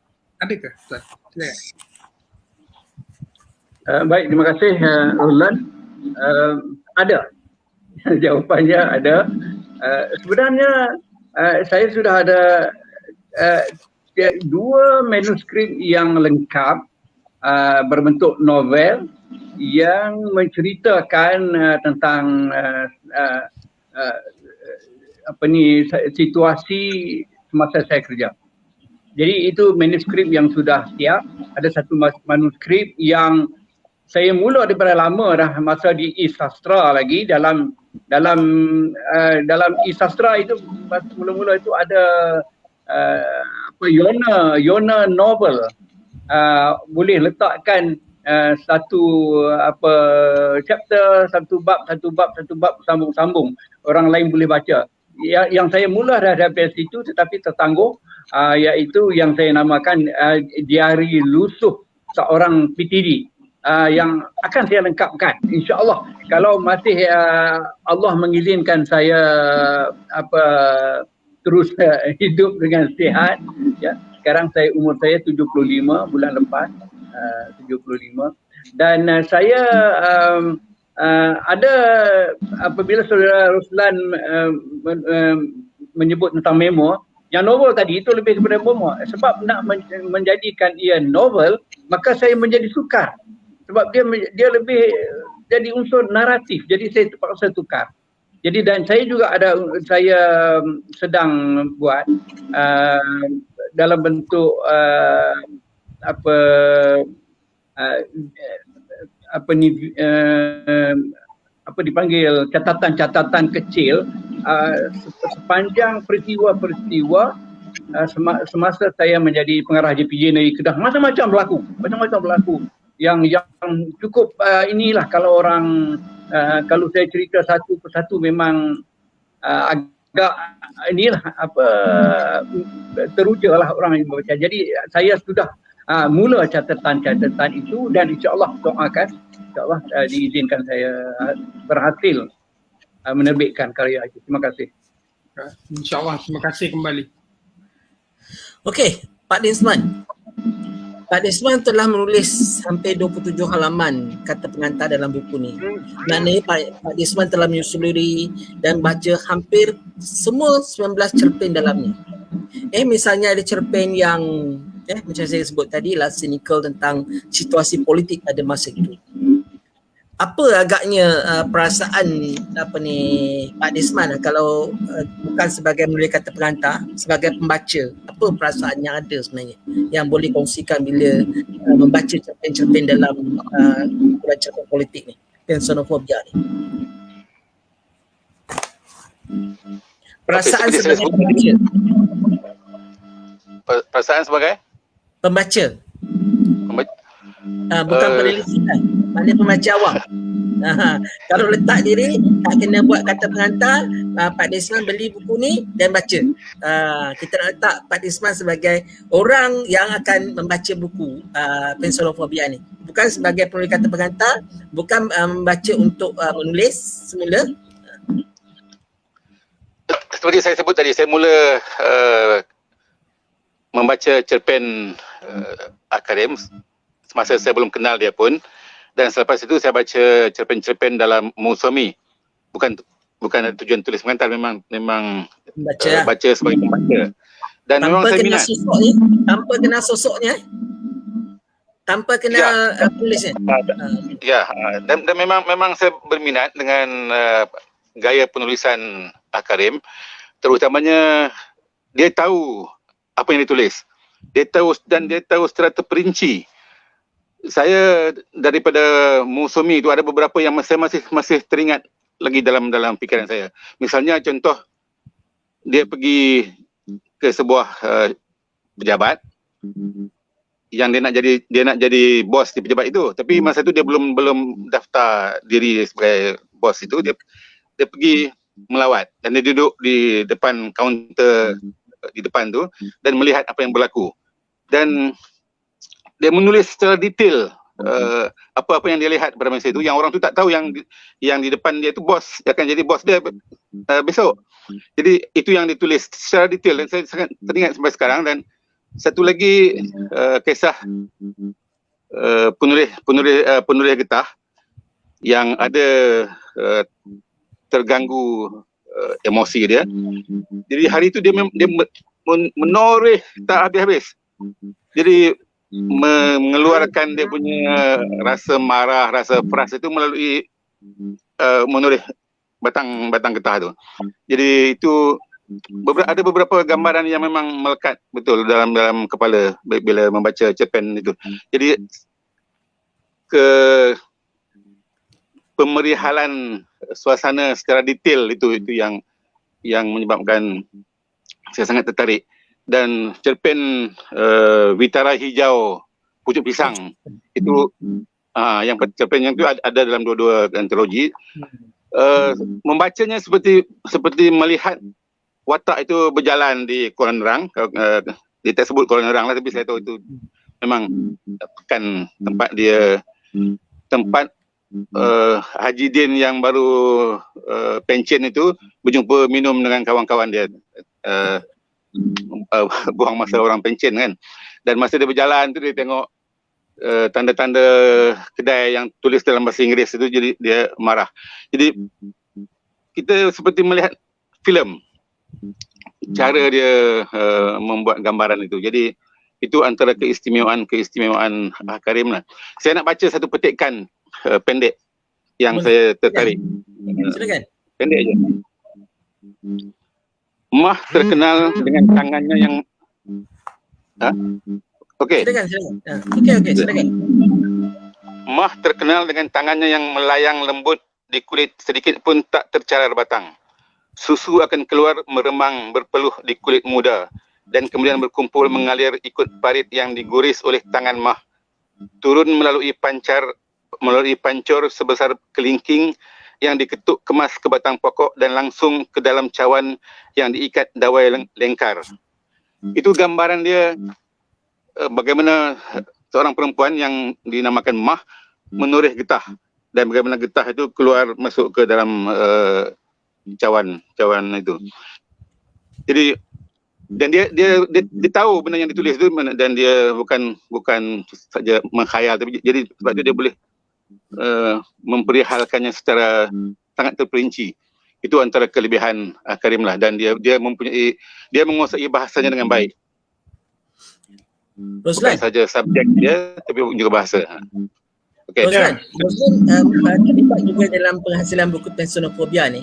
Kalau Rozlan tak setuju, Rozlan bagi tahu saya. Kalau Pak Desmond tak setuju juga bagi tahu saya. Saya beranggapan bahawa Pak Karim ni a very good storyteller. Dia seorang pencerita yang baik. Pemerian dia dalam cerpen itu sangat menarik. Dia lukiskan. Jadi kalau siapa yang kenal Pak Karim, misalnya Tara Hijau Pucuk Pisang tu, ialah kereta yang dimilikinya. Ini banyak tu kisah tu ialah kisah dia sendiri yang diangkat dan dijadikan sebagai bahan kreatif. Betul Pak Desmond? Apa yang disebutkan tadi, kita berkarya dengan satu peristiwa ataupun apa sahaja yang dekat dengan kita. Jadi pengalaman dilukis dan dilukiskan sesuatu yang dekat berlaku dalam sekitar dan keliling. Okey, sebut pasal tadi yang ada satu cerpen. Bagaimana cerpen tu menggambarkan bahawa dia akan melapu diri sebagai ketua esoknya. Ketua pada keesokan hari, dan dia tengok apa yang sedang berlaku di kaunter. Okey, saya teringat arwah Datuk Hassan Ibrahim. Datuk Hassan Ibrahim yang cerita apa tu? Desa Pinggitan. Dia berlakon sebagai seorang ceti membawa payung hitam ketika dia menjadi pengurus besar kereta api Tanah Melayu. Jadi dia pun berlakon bagaimana ada ketirisan, orang tak beli tiket kereta api tapi naik kereta api tanpa tiket dan hanya membayar pada tukang kolektor tu. Pada konduktor kereta api tu. Dia tidak, jadi mana hasil ni tak masuk pada hasil kerajaan. Situlah. Jadi ini satu yang dilakukan oleh arwah Datuk Hassan Ibrahim tu. Semasa dia menjadi pengurus besar kereta api Tanah Melayu. Dia duduk atas kereta api dan berpakaian sebagai ceti siap dengan doti warna putih dan siap ada ni sebenarnya. Dan dia mendapat first hand info bagaimana ada ketirisan dalam hasil kerajaan.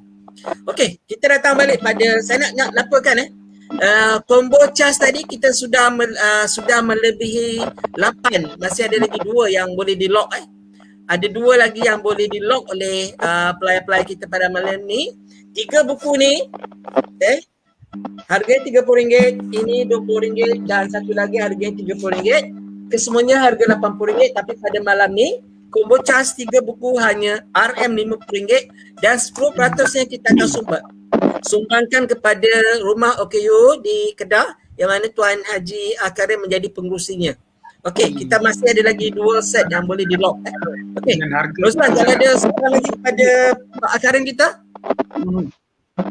Saya nampak satu pelayar kita lock di Facebook saya, kalau tak silap saya, Muhammad Arif. Boleh. Adakah sudah lock dengan tuan, mungkin tuan boleh. Nanti kita akan selaraskan, tak kisah. Dekat saya dah 8, campur 1 dah 9. Kita masih ada lagi 2 atau 3 set. Kita tidak sangat berkira pasal tu, sebab kita walaupun kita kata 10 set, kalau ada lebih insya-Allah kita kotakan apa yang kita berikan pada malam ni. Ada soalan tu Rozlan? Ada soalan, tapi mungkin boleh beri laluan dulu soalan saya. Silakan. Soalan santai saja kepada Tuan Haji bagaimana Tuan Haji melihat teguran-teguran kita sebagai seorang penulis hasil karya kreatif ni untuk menegur mungkin menegurlah politician, ahli-ahli politik kita dalam bentuk karya kreatif seperti mana yang telah dilakukan oleh Tuan Haji melalui Pensionofobia dan mungkin beberapa cerpen-cerpen dan puisi eceran yang lain. Bagaimana Tuan Haji melihat aktiviti kita menegur pemain-pemain politik dalam nuansa kita lah, sastra dan juga penulisan kreatif? Silakan Tuan Haji. Tuan Haji? Tak on mic deh. Ya. Mic, mikrofon. Okey. Okey, silakan Tuan Haji. Okey. Ya. Baik, terima kasih di atas soalan itu. Saya rasa apatah lagi setelah saya bergiat, saya masuk Asasi, kemudian saya masuk Isastra, saya masuk Paksi. Asasi itu iaitu Badan Persatuan Penulis Kedah, saya juga masuk. Dan saya rasa apabila berinteraksi dan membaca, saya fikir hampir tidak ada pilihan kepada penulis sebenarnya. Setiap penulis sastra harus menjadi penegur. Memanglah banyak yang dibuat karya secara sinis dan sebagainya, terlampau sembunyi dan sebagainya, karya satira dan sebagainya tentang politik. Tapi saya mau mengajak orang lain pun menegur melalui sastra. Ya, maksudnya saya sudah menegur banyaklah. Ya, saya di dalam Pensionofobia ni semuanya menegur orang politik ataupun menegur audience, menegur kita rakyat macam mana hendak melihat politik daripada pandangan saya. Saya tidak semestinya betul. Jadi saya rasa tanggungjawab kita semua daripada dulu lagi, daripada kita tengok karyawan-karyawan kita yang besar dahulu pun memang menegur. Tapi sekarang ni ada unsur-unsur yang takut kelihatan berpartisan, memihak, sehingga tak buatlah. Maksudnya sehingga asyik bercerita tentang angin, awan, laut, pokok begitu saja. Jadi saya di atas soalan saudara Rozlan itu, saya rasa saya mengajak dan saya rasa menjadi tanggungjawab kita semua untuk menegur melalui karya kita. Terima kasih. Okey, itu pandangan Tuan Haji. Sebagai penulis pengkarya, kita harus ada ruang untuk menegur kepimpinan, menegur orang politik, menegur hal-hal yang dilakukan orang politik. Okey, ni ada soalan daripada Cikgu Zulkifli Zainuddin. Pak Akarim, apakah dorongan utama yang membawa Pak Akarim menjadi penulis? Pada peringkat awal, penulis manakah menjadi sumber inspirasi Pak Akarim? Soalan daripada Cikgu Zul. Silakan. Ya, terima kasih. Saya pun cuba menyorot apa yang mendorong saya. Bukan orang, saya rasa, tetapi hasil pembacaan saya rasa. Saya hendak memberi kredit kepada abang saya, Cikgu Abdul Majid. Pada masa saya bersekolah, saya sekolah, tingkatan 2, 3, 4 sampai 5, abang saya, dia sudah menjadi guru, dia melanggan majalah. Dia mesti melanggan majalah Dewan Bahasa. Dewan Bahasa mesti masa zaman dahulu majalahnya bernama majalah Dewan Bahasa. Kemudian Dewan Masyarakat, kemudian Knowledge, satu magazine import daripada luar, Knowledge, dan Mastika. Selepas itu dia melanggan, abang saya melanggan. Dia letak di situ dan saya baca. Saya cukup suka baca. Saya baca cerpen-cerpen di situ, saya kenal lah Ali Majud lah, apa semua yang saya cukup suka baca. Jadi saya bagi kredit kepada abang saya. Dia membeli buku-buku itu dan saya membaca. Dan saya sudah ada, rupa-rupanya saya rasa minat saya ada di situ. saya menjadi satu storan di dalam diri saya, perkara-perkara yang saya baca itu, dan semua itu apabila saya terjumpa portal eSastra selepas saya bersara, saya rasa semua itu saya upload ataupun download perkara-perkara yang saya ada di dalam pemikiran saya dahulu. Lepas itu saya juga oleh kerana saya bekerja di Intan, saya telah membuat kajian, menulis sedikit. Perkara-perkara ini mendorong saya untuk menulis.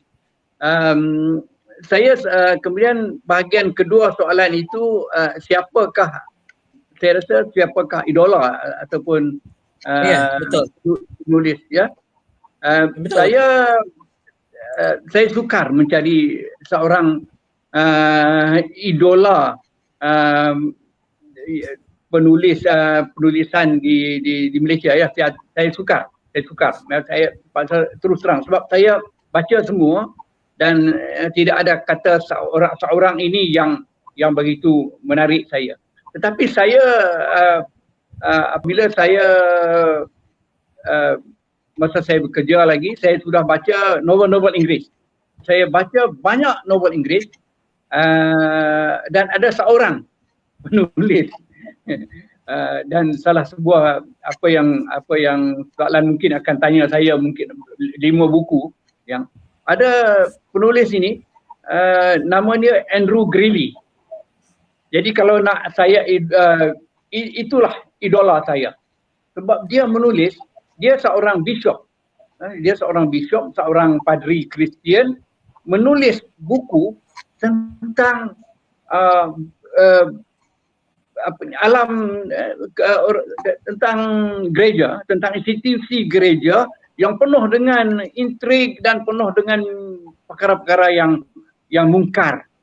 Dia seorang bishop, dia menulis, dia juga seorang psikologis. Kalau nak mencari author, mencari seorang penulis, saya rasa dia telah merangsang saya banyak.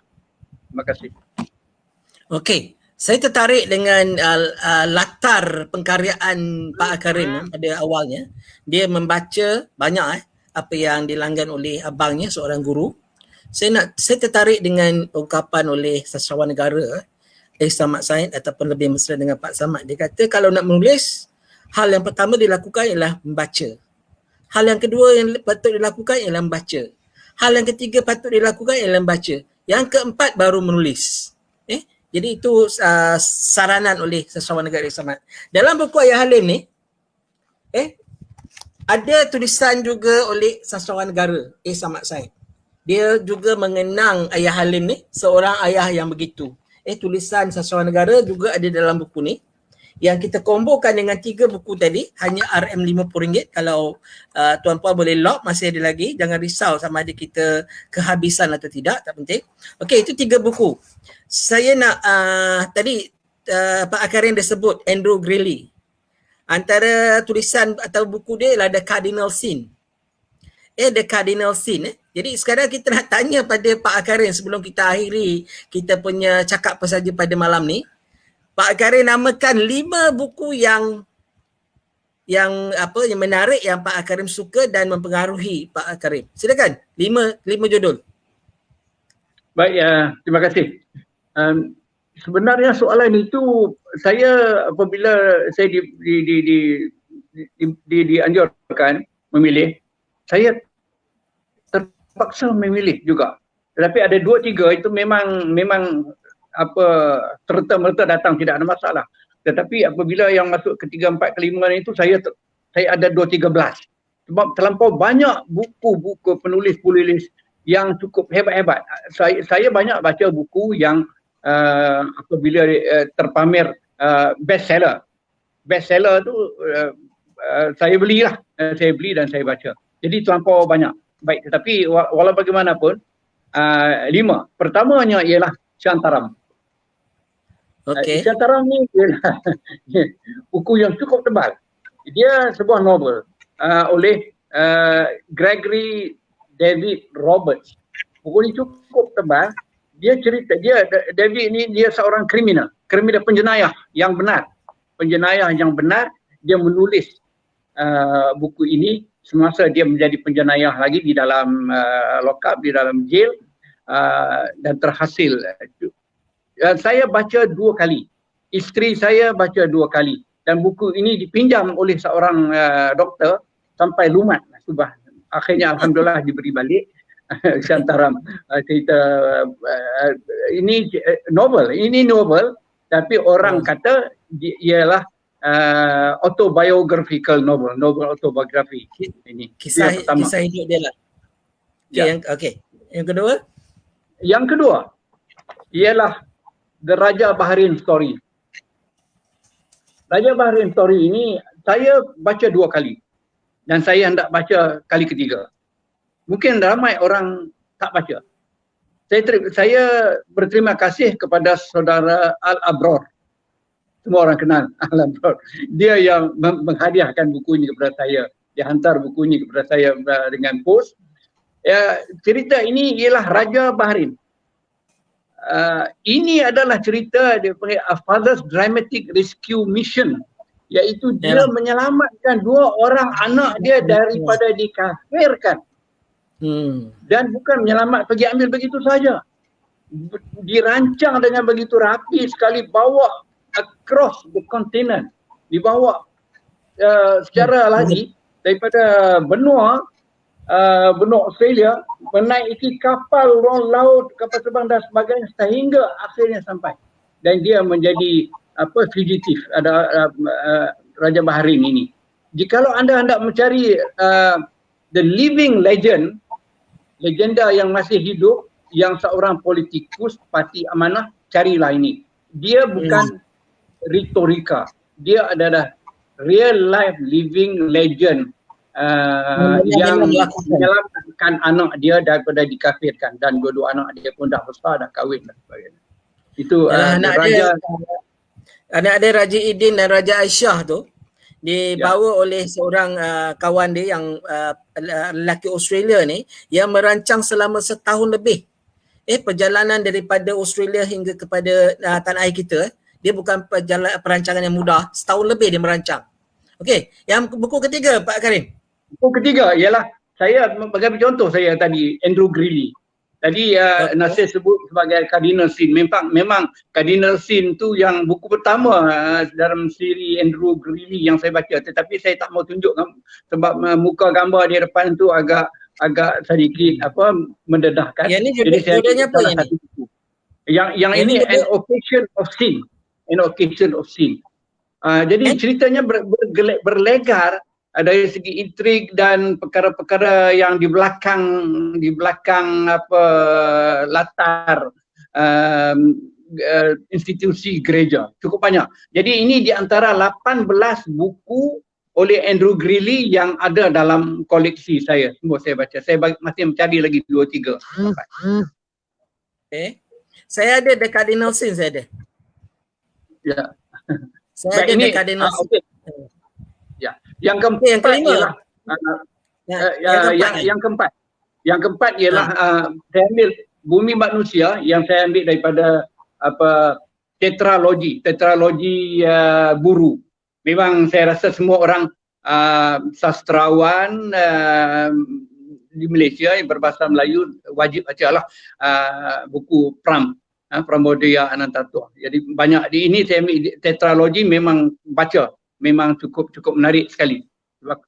Kemudian yang kelima ni agak pelik sikit, saya rasa sukar untuk menjadi orang yang sudah baca. Buku langka, buku yang rare, akhirnya saya dapat. Buku ini ialah penulisnya ialah Agnes Newton Keith. Agnes Newton Keith tulis pada tahun 1939.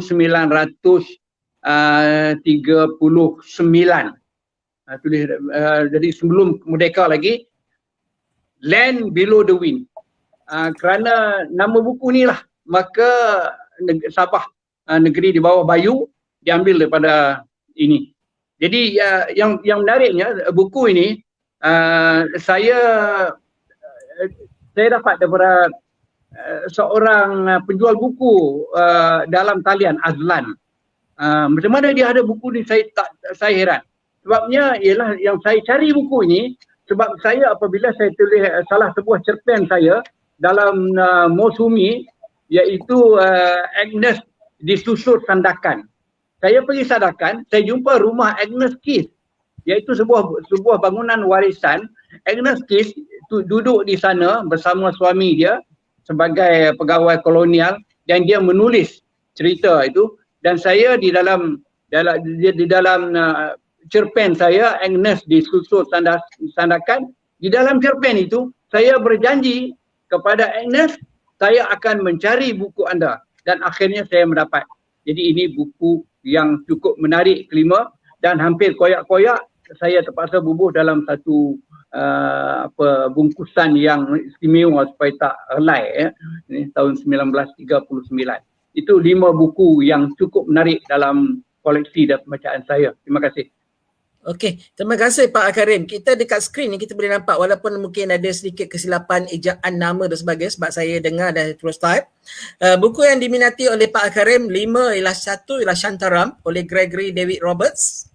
Yang buku kedua ialah cerita Raja Bahrain yang membawa lari anaknya daripada kesesatan akidah masa itu dijaga oleh bekas isterinya. Dan buku ketiga Occasion of Sin, Andrew Greeley. Saya juga peminat Andrew Greeley ni, saya ada dekat Occasion of Sin. Dan yang buku keempat ialah Tetralogi oleh Pramodaya Anantatur, iaitu Bumi Manusia dan lain-lain, ada 2 lagi dalam tu Dan yang akhir sekali Land Below the Wind, kisah Sabah oleh Agnes Newton. Okey, kita dah dengar banyak mengenai pembacaan oleh Pak Karim. Okey Rozlan, kita sampai masa nak pilih 2 pemenang Rozlan. Ya, Saya betul. tadi dah pilih seorang ialah Pok Nick kita, Nick Iznan. Okey, Rozlan kita siap? Kalau begitu saya nak pilih cikgu PSS kita daripada Manjung, cikgu Junainah Abdul Jalil sebagai salah seorang pemenang kita pada malam ini. Okey, kita ada 2 pemenang pada malam ni, saudara Nick Iznan atau Pok Nick. Mohon nanti berikan alamat pada Syifa, nombornya 0175655656, dan juga Cikgu Junainah Abdul Jalil untuk memberikan maklumat supaya kita postkan hadiah cas pada malam ni kepada tuan-puan pada esoknya. Okey, Pak Desmond, kata-kata terakhir untuk kepengarangan Pak Karim. Kata-kata tak on mic ya. Okey. Okey, silakan Pak Desmond. Saya menunggu yang terbaru daripada Karim lah. Selain apa tu yang kita Tabligh, The Confession of Tabligh. Okey. Baru kan? Tapi Pak Desmond menunggu karya terbaru daripada Pak Karim, Diary Lusuh Seorang PTD. Novel Pak Karim? Itu. Yang tu kita akan tunggu juga bila dia diterbitkan, insya-Allah kita akan bincangkan juga nanti. Okey, terima kasih pada Pak Desmond untuk bersama kita pada malam ni. Kita jumpa lagi. Ucapkan terima kasih Rozlan pada Pak Desmond dulu. Ya, terima kasih. Alhamdulillah kita dapat bersama dengan Pak Desmond malam ni berkongsi pengalaman, berkongsi ulasan cerpen daripada Tuan Karim kita. Terima kasih Pak Desmond. Terima kasih Pak Desmond. Jumpa lagi. Assalamualaikum. Okey. Soalan terakhir kalau ada untuk Pak Karim, Rozlan, sebelum kita soalan tak adalah, cuma harapan saya lah semoga dapat kita nak tengok hasil karya yang akan datang dan terbaru daripada buah tangan Pak Karim kita lah, insyaAllah. Saya ucapkan selamat maju jaya dan semoga dapat menghasilkan karya-karya yang lebih hebat lagi depan, insyaAllah. Okey, saya juga bagi pihak CHAS, saya dan Saudara Rozlan pada malam ni cakap apa saja. Siri pada malam ni ucapkan terima kasih yang berbanyak pada Tuan Haji Karim kerana sudi menjadi tetamu kita. Untuk dapatkan buku-buku beliau boleh juga layar di isastra.kedaibuku.com. Ada banyak buku Karim yang telah dihasilkan, iaitu Tanika, kumpulan cerpen, Mausami, sebuah cerita yang menarik. Saya suka watak Mausami tu. Saya baca cerita Mausami, saya jatuh cinta dengan watak Mausami, kisah di Mekah tu. Kemudian ada juga kumpulan cerita novel kanak-kanak tu Khatim. Dan juga satu lagi ialah cerpen Pensilophobia yang kita kombokan pada malam ni. Harganya hanya RM50 untuk 3 buah buku Pak ni yang mengandungi karya-karya Pak Karim. Okey. Kami mohon ampun dan maaf sekiranya ada kelemahan dalam penganjuran ni Pak Karim. Jadi kita ucapkan terima kasih kerana sudi bersama kita. InsyaAllah kita akan sentiasa berinteraksi dengan penulis-penulis tanah air untuk memberikan ruang dalam CHAS ni. Okay, jumpa lagi Pak Karim. Assalamualaikum warahmatullahi wabarakatuh. Waalaikumsalam warahmatullahi taala wabarakatuh. Terima kasih. Okey. Terima kasih. Okey Roslan, kita dah sampai pada penghujung ya. Jadi kita memang dah melebihi beberapa minit ni, tapi masih ada lagi yang komen-komen. Kita nak tengok komen-komen dulu sebelum kita ni. Tahniah Jun dapat hadiah. Ni ada anak Pak Karim pun, proud of you bapak tu deh. Dan kemudian kita ada Puan Cik Junana, terima kasih atas perkongsian. Kita ada tahniah Jun dapat hadiah, saya juga tunggu dari Luso PTD oleh Puan Hanum. Kemudian kita ada Puan Hafizan dan ni perkongsian menyuntik motivasi, terima kasih Charles. Okey, kata-kata terakhir Roslan. Ya, kata-kata terakhir bukanlah terakhir, kita ditangguhkan. Untuk malam ni. Ya, alhamdulillah kita dapat berkongsi banyak pengalaman dengan penulis-penulis pasca bersara kita, dan insyaAllah pada minggu hadapan juga kita bawakan penulis pasca bersara kita untuk sama-sama berkongsi. Saya harapkan sangat khususnya lah kepada peserta-peserta penyelenggara kita pada malam semalam untuk ada bersama dengan kita mengutip setiap pengalaman-pengalaman dan juga pengetahuan yang telah dikongsikan bersama dengan panel kita pada malam ini, insyaAllah. Terima kasih Tuan. Okey, di skrin sekarang ni Roslan kalau tengok untuk minggu depan kita ada untuk minggu depan, kita ada kalau kita tengok dalam tu ialah Datuk Dr. Muhammad Azmi bin Zakaria ataupun nama penanya lah MZ Azmi, yang akan menjadi tetamu kita pada minggu hadapan pada 9 Ogos Isnin 9 malam. Beliau ialah mantan Ketua Pengarah Jabatan Perkhidmatan Veterina Malaysia. Jadi kita akan bersama dengan beliau pada minggu hadapan, insya-Allah kita harap kita dapat memberikan utamanya sahabat-sahabat dan kawan-kawan kita pencinta haiwan nanti boleh tanya macam-macam. Okey, terima kasih Roslan, jumpa lagi dan saya mohon ampun dan maaf sekiranya ada kelemahan dalam pengenalan CHAS pada malam ni. InsyaAllah jumpa lagi pada waktu yang sama pada minggu hadapan dengan tetamu yang lain pula. Tadi kita dah war-warkan Datuk Dr. Muhammad Azmi Zakaria, Ketua Pengarah Jabatan Veterina Malaysia. Jumpa lagi. Assalamualaikum warahmatullahi wabarakatuh dan selamat malam. Warahmatullahi wabarakatuh.